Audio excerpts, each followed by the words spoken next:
YS Rajasekhara Reddy కుటుంబంలో కీలక పరిణామం చోటు చేసుకుందా? ఆ కుటుంబమంతా ఏకతాటిపైకి రానుందా? వైసీపీలో విజయమ్మ యాక్టివ్ రోల్ పోషించనున్నారా?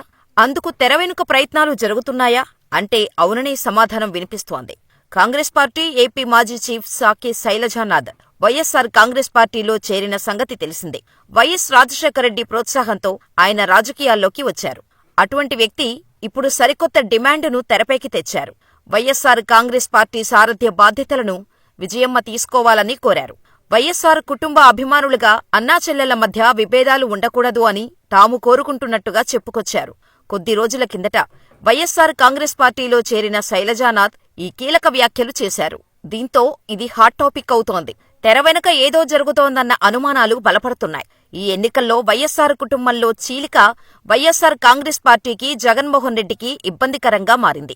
అందుకే ఆ కుటుంబాన్ని ఏకతాటిపైకి తేవాలన్న ప్రయత్నాలు జరుగుతున్నట్టు తెలుస్తోంది. ఒకనాడు వైఎస్ రాజశేఖరరెడ్డితో కలిసి నడిచిన నేతలు చాలామంది కాంగ్రెస్ పార్టీలోనే ఉండిపోయారు. వారి విషయంలో జగన్మోహన్ రెడ్డి కూడా పెద్దగా పట్టించుకోలేదు.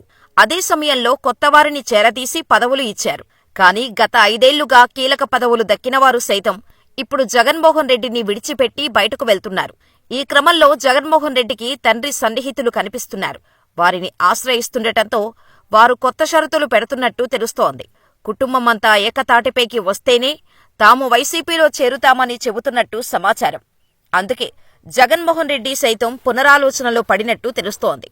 కొద్ది రోజుల కిందట విదేశీ పర్యటనకు వెళ్లారు జగన్మోహన్ రెడ్డి. ఆ సమయంలో తల్లి విజయమ్మ కూడా వెళ్లినట్టు ప్రచారం నడిచింది. కుమార్తె డిగ్రీ ప్రధానోత్సవానికి జగన్మోహన్ రెడ్డి కుటుంబ సమేతంగా లండన్ వెళ్లారు. ఇలా వెళ్లిన క్రమంలో విజయమ్మ ఎక్కడా కనిపించలేదు. అయితే మధ్యలో ఆమె కుమారుడు కుటుంబంతో చేరినట్టు టాక్ నడుస్తోంది. అంతకుముందు క్రిస్మస్ వేడుకల్లో భాగంగా ఇడుపులపాయలో విజయంతో పాటు కుటుంబమంతా ఒక దగ్గరకు చేరింది. వైఎస్ రాజశేఖరరెడ్డి సమాధి వద్ద సామూహిక ప్రార్థనలు కూడా చేశారు. అయితే కడపలాంటి జిల్లాలో పట్టుకోల్పోవటంతో మొత్తం రాజశేఖరరెడ్డి కుటుంబంలో ఒక రకమైన ఆందోళన ప్రారంభమైంది. అందుకే అందరూ ఏకతాటిపైకి వచ్చేందుకు సిద్ధపడినట్టు సమాచారం. అయితే తాజాగా వైఎస్ రాజశేఖరరెడ్డికి అత్యంత సన్నిహితులుగా ఉన్న సాకే శైలజానాథ్, రఘువీరారెడ్డి, ఉండవెల్లి అరుణ్కుమార్, పల్లం రాజు, జీవీ హర్షకుమార్ తదితరులు వైఎస్సార్ కాంగ్రెస్లోకి వచ్చేందుకు సిద్ధపడ్డారు. ఇప్పటికే శైలజానాథ్ చేరిపోయారు. అయితే తాజాగా శైలజానాథ్ చేసిన ప్రకటన వెనుక భారీ వ్యూహమున్నట్టు తెలుస్తోంది. విజయమ్మ వైఎస్సార్ కాంగ్రెస్ పార్టీ సారథ్య బాధ్యతలు తీసుకోవాలన్న డిమాండ్ వెనుక ప్రత్యేక ప్రణాళిక ఉన్నట్టు సమాచారం. కొద్ది రోజుల కిందట వరకు ఆమె వైఎస్సార్ కాంగ్రెస్ పార్టీకి గౌరవ అధ్యక్షురాలు కూడా. కుమార్తెకు వెన్నుదన్నుగా నిలిచేందుకు ఆమె ఆ పదవికి రాజీనామా చేశారు. అయితే కుమార్తె రాజకీయంగా పెద్దగా ప్రభావం చూపకపోవడంతో విజయం సైతం వెనక్కి తగ్గినట్టు తెలుస్తోంది.